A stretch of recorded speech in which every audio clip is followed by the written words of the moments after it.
여러분, 안녕하세요. 이번 시간에는 결산 관리 부분에 대해서 알아보도록 할 겁니다. 자, 가장 먼저 결산 중에 손익계정 마감하기를 보도록 할게요. 자, 손익계정 마감하기 부분은요, 우리 전산회계 1급에서도 많이 보셨던 내용들이에요. 자, 그 중에서도 상품 매출원가 부분은 우리가 전산회계 1급에서 가장 많이 보셨던 내용이다라고 할 수 있겠는데요. 전산 세무 2급에서 가장 중요하다라고 할 수 있는 부분은 바로 여기 있는 제품 매출 원가 부분입니다. 자, 제품 매출 원가 같은 경우에는 우리가 원재료를 구매해서 그 원재료를 가지고 생산하는 과정에서 발생된 부분이다 라고 할 수 있는데요. 제조업에서 가장 많이 사용되는, 제조업에서 사용되는 매출원가의 대체 과정입니다. 자, 그래서 대체 정리분계는요, 상품 매출원가랑 똑같아요. 다만 상품이 제품이 되었다는 점만 다르니까 해당 부분에 대해서 정리분계를 알고 계시면 되고요. 자, 아랫부분은 지금 여기가 조금 잘렸는데 다음 장을 보시면 아랫부분은 제조원가 대체에 대한 내용입니다. 제조원가 대체 같은 경우에는 제조원가라는 것 자체가 우리가 제품을 만들기 위해서 사용되는 비용들을 말하는데요. 그 중에서 가장 첫 번째로 발생되는 비용이 바로 재료 소비에 대한 내용입니다. 자, 재료 소비, 즉 원재료 사용에 대한 내용이기 때문에 원재료비를 산출해내는 내용이에요. 자, 원재료비를 산출할 때는 우리가 구매했던 원재료들을 우리 없애주고 그만큼에 대해서 실제로 사용한, 자, 이것도 똑같아요. 원재료비를 구하실 때는요, 매출원가의 공식을 그대로 원재료에 대입을 하시면 됩니다. 기초 원재료 재고액 플러스 단기 원재료 매입액 마이너스 기말 원재료액 부분을 제외해서 원재료비를 산출하신 후에 다음과 같이 분계를 하시면 되겠습니다. 그리고 그 원재료 외에도 우리가 제조원가에 들어가는 것들은 제조원가의 재료 소비액에 대한 제공품 대체가 있고요. 자, 제공품 대체 부분에서는 일단은 원재료비를 우리가 제공 중, 자, 공정 중이라고 합니다. 생산 중으로 넘겼다, 생산 중으로 넣었다 라는 형식으로 제공품이라는 계정으로 전부 대체를 해주셔야 하고요. 이뿐만 아니라 생산에 투입된 인건에 대해서도 우리 이러한 인건들이, 이러한 사람들이 투입돼서 그 사람들에 대한 비용들도 전부 다 제공품으로 대체할 거야 라고 처리해 주시고요. 마지막 그에 사용된 비용, 자, 전기세라든지 아니면 우리 직원들에게 사용한 복리 후생비라든지 이러한 전체 제조 경비 부분들도 모두 다 제공품으로 대체를 해주셔야 합니다. 자, 이러한 원재료 노무비 그리고 경비 부분에 대해서 모두 다 대체를 하셨다면 그 제공품 중에서 모든 생산이 완료된 부분들에 대해서는 제품으로 다시 한번 대체를 하게 됩니다. 자, 이게 바로 제품의 생산 과정을 말해요. 원재료를 사와서 원재료를 쓴 만큼 비용 처리하고요. 그 비용 처리한 내용에 대해서 우리 생산 공정에 투입된 만큼에 대해서 제공품으로도 대체를 해주고 마지막으로는 제공품을 완성된 제품으로 대체하는 형태를 가지고 있습니다. 그래서 이러한 형식으로 제품으로 넘어온 후에 우리 앞에서 보셨던 제품 매출원가로 다시 한번 대체를 해주시는 거예요. 자, 이렇게 우리 제조원가 대체와 제품 매출원가는 같이 연결해서 보시길 바라고요. 그 다음 부분 보시면은 재고자산에 대한 감모 손실이 나와 있습니다. 여러분, 재고자산에 대한 감모 손실은요, 우리가 가지고 있는 재고자산이 파손이나 도난이나 감모와 같이 원가성이 없는 비정상적인 감모를 발생시켰을 때 우리는 재고자산 감모 손실이라는 영업의 비용으로 처리를 하게 되어 있습니다. 자, 이러한 경우. 자, 재고자산 감모손실이 나오는 문제들은요. 원가성이 있느냐, 없느냐에 따라서 그 붕괴가 달라지는데요. 지금 보고 계시는 이 정리붕괴는 원가성이 없는 비정상적으로 발생한 감모. 자, 우리 재고자산의 수량이 감소하는 형태. 수량의 감소일 때만 이렇게 처리를 해주시는 거예요. 그래서 정상적인 감모일 때는요, 재고자산 감모 손실이라는 계정을 사용하지 않아요. 사용하지 않고 바로 매출원가에서 가산시킵니다. 그러니까 요거는 언제 쓴다? 비정상적인 감모일 때만 쓴다는 점을 꼭 기억을 하셔야 합니다. 자, 다음은 선수수익인데요. 선수수익은요, 우리가 선수수익, 그리고 선급 비용, 미지급 비용, 그리고 미수수익, 이 네 가지를 좀 묶어서 보실 필요가 있어요. 그 중에서의 선수수익이라는 것은 먼저 받은 수익이라는 뜻입니다. 먼저 받은 수익, 언제 거를? 차기 년도 거를. 차기 연도 거를 먼저 받았을 때 이거 올해 거 아닌데 우리가 먼저 받았어. 그러니까 내년에는 받지 말아야 해 라는 의무를 산정하기 위한 내용이에요. 그래서 이때는 차변의 수익을 소멸시켜 주면서 선수 수익이라는 부채 계정을 증가시켜주는 붕괴를 하게 됩니다. 앞에 선자가 들어가 있고 뒤에 수익이나 비용이 들어가 있는 경우에는 차기에 대한 내용을 내가 먼저 받았거나 먼저 지급한 거구나 라는 것을 보셔야 합니다. 그래서 해당하는 내용은 차기가 되었을 때 이어서 정리를 해주셔야 하기 때문에 손익의 이연이라고 부르고 있어요. 자, 이어서 두 번째 보시면요. 미수 수익이라는 부분이 있습니다. 자, 미수수익. 이번에는 미수수익이에요. 아직 못 받은 수익입니다. 언제 거를? 단기 거를 우리 아직 못 받은 경우를 말합니다. 하지만 우린 발생주의 원칙에 따라서 올해 받지 못했더라도 올해 시점에 속해 있는 수익이나 비용은 계산을 해주셔야 되죠. 그래서 이때 아직 못 받았지만 올해의 수익이야, 올 기의 수익이야 라고 처리를 해주시는 겁니다. 자, 차변에는 미수수익이라는 자산을 증가시켜서 내년에 못 받았던 단기의 수익을 차기에 받을 수 있도록 하고요.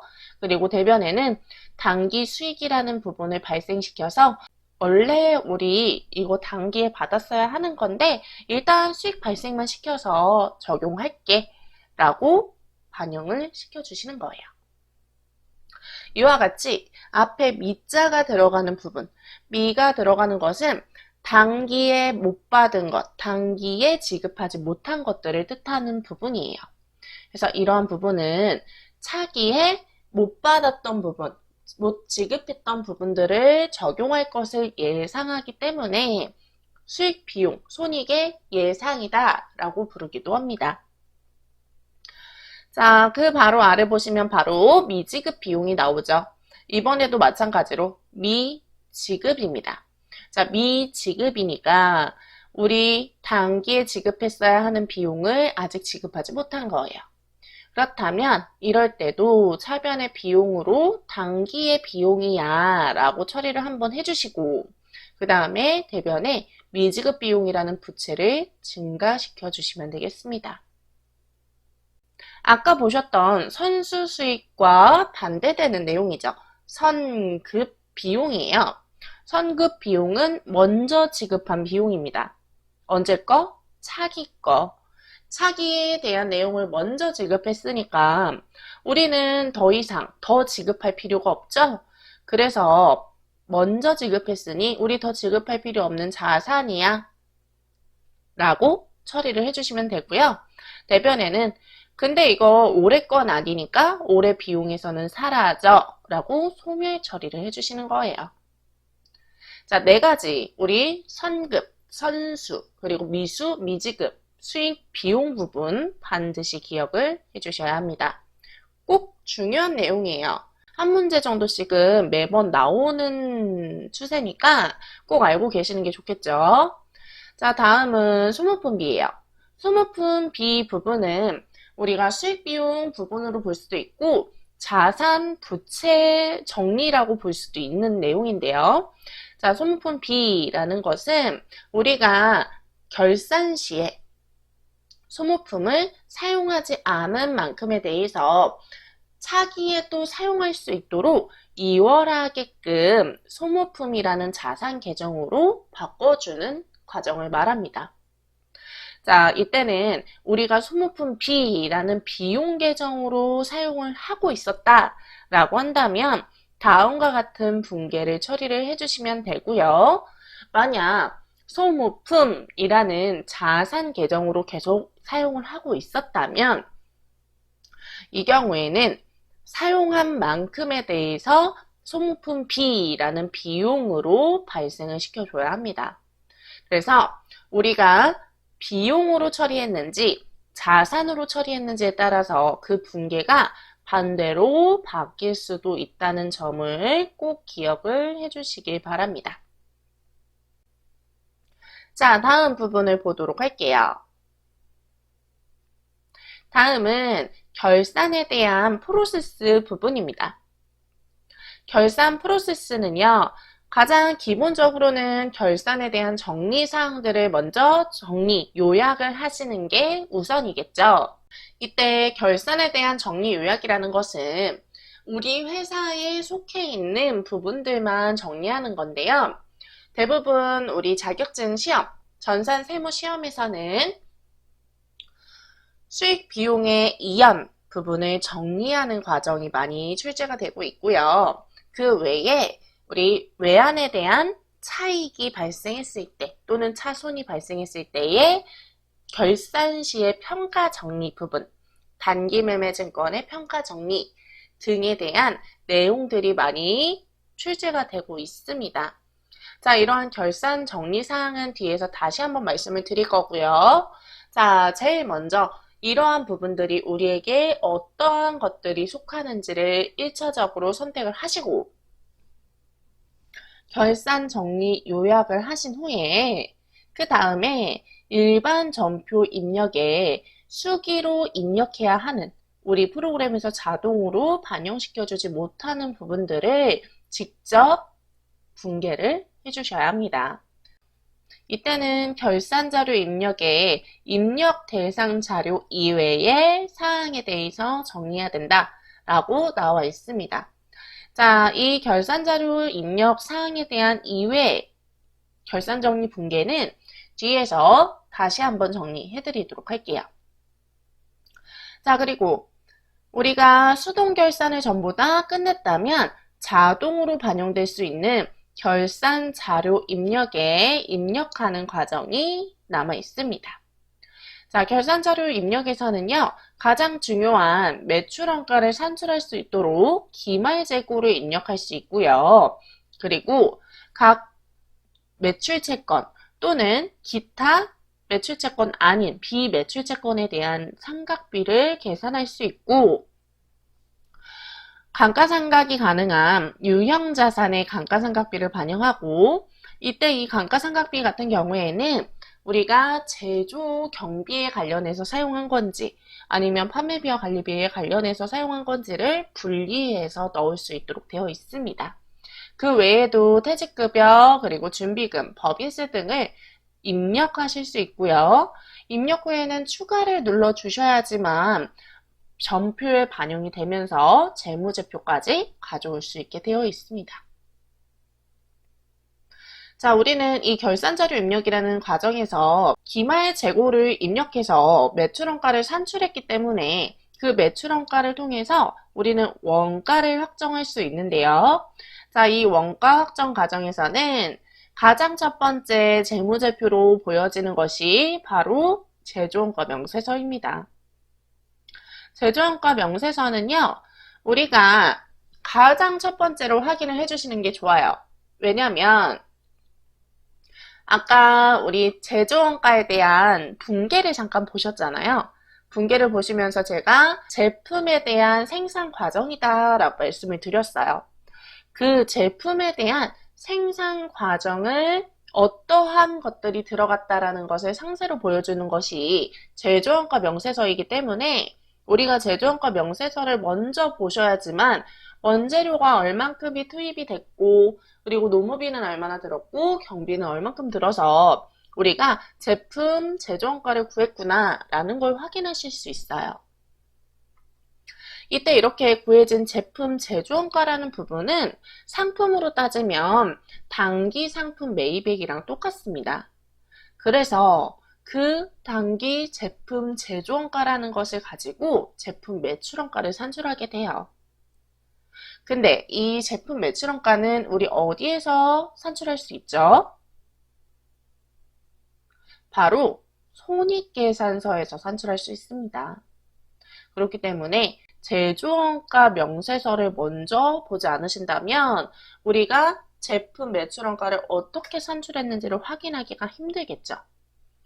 자, 그래서 이러한 제품 매출원가가 속해 있는 손익계산서에서는 손익계산서의 계산식에 따라서 차례대로 순매출액 마이너스 매출원가는 매출 총이익, 거기에서 판매비와 관리비를 빼주면 영업이익, 이러한 형식으로 순차적으로 계산을 하셔서 최종적인 단기 순이익을 확정시킬 수 있습니다. 자, 이렇게 확정된 단기 순이익은 우리 자본으로 보내지죠? 자본의 이익 잉여금 쪽으로 반영이 되도록 되어 있습니다. 그래서 우린 손익계산서 다음에 이익 잉여금 처분계산서라는 재무제표를 보셔야 하고요. 자, 이 재무제표에서는 단기 순이익이 손익계산서에서 반영되어서 적용이 되는데 이 반영된 것만 보고 끝내시는 게 아니라 우리는 연에 한 번 하는 결산을 끝내실 때는 반드시 손익을 대체하는 자동분계를 전표 추가를 이용해서 반영해 주셔야 합니다. 자, 이때 손익 대체라는 것은 우리가 평소에는 차변의 비용, 대변의 수익으로 발생시켰던 내용들을 이제는 차기로 이월시킬 수 없기 때문에 손익이라는 계정을 이용해서 모두 다 정리해주는 것을 말합니다. 자, 그래서 차변에 있던 비용은 대변으로 넘어가서 소멸되면서 차변의 손익이라는 계정으로 대체가 되고요. 대변에 있던 수익들은 차변으로 소멸이 되면서 또 대변의 손익이라는 계정으로 대체가 됩니다.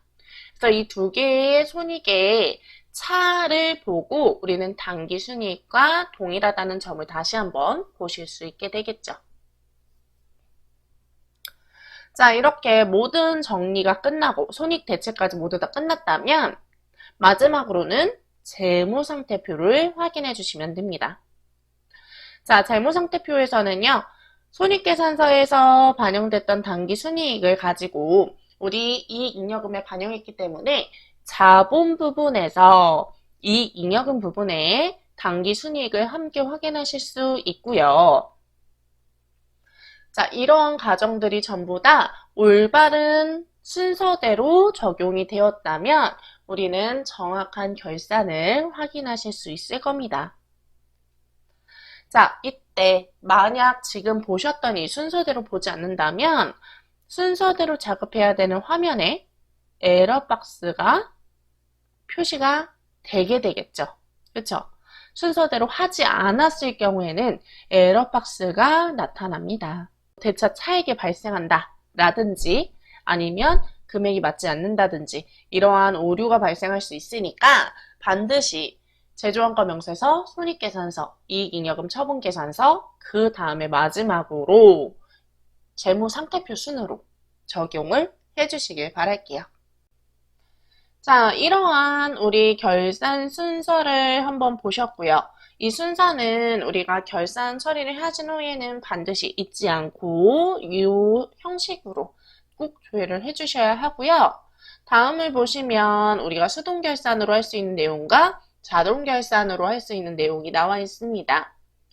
자, 수동결산으로 할 수 있는 내용은 결산자료 입력에서 반영할 수 없는 것들이에요. 결산자료 입력에서는 반영이 안 되기 때문에 일반 전표 입력에서 결산일자 12월 31일자로 직접 반영을 해줘야 되는 내용들이고요.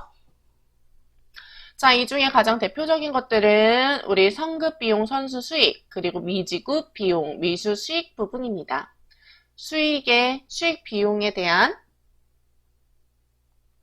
손익의 이연과 예상 부분을 적용을 해주셔야 하고요. 그 외에 재고자산의 감모 손실. 자, 감모는 수량적인 비정상적인 손실이었고요. 평가 손실도 있어요. 평가 손실은 금액적으로 우리가 가지고 있는 금액보다 공정가치가 떨어졌을 때 처리하는 손실이에요.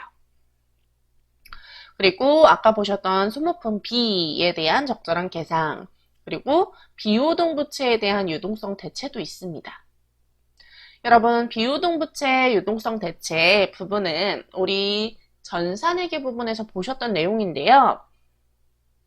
비유동부채라는 것은 우리가 갚을 수 있는 의무가 1년을 넘어서는 것들이에요. 1년이 넘어야지만 갚을 수 있는 것들인데 이러한 것들이 1년 이내에 갚을 수 있도록 변경이 되었다.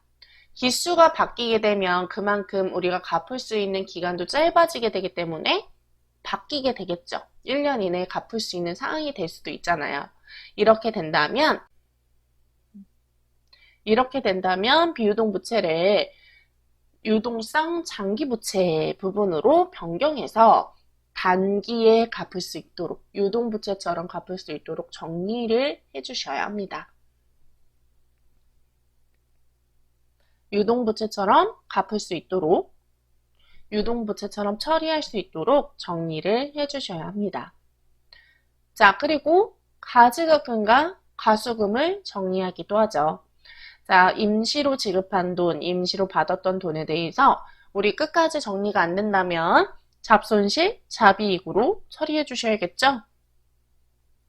그 외에도 단기매매증권이나 매도가능증권과 같은 유가증권에 대한 평가 처리도 있고요. 마지막 현금 가부족에 대한 정리도 있습니다.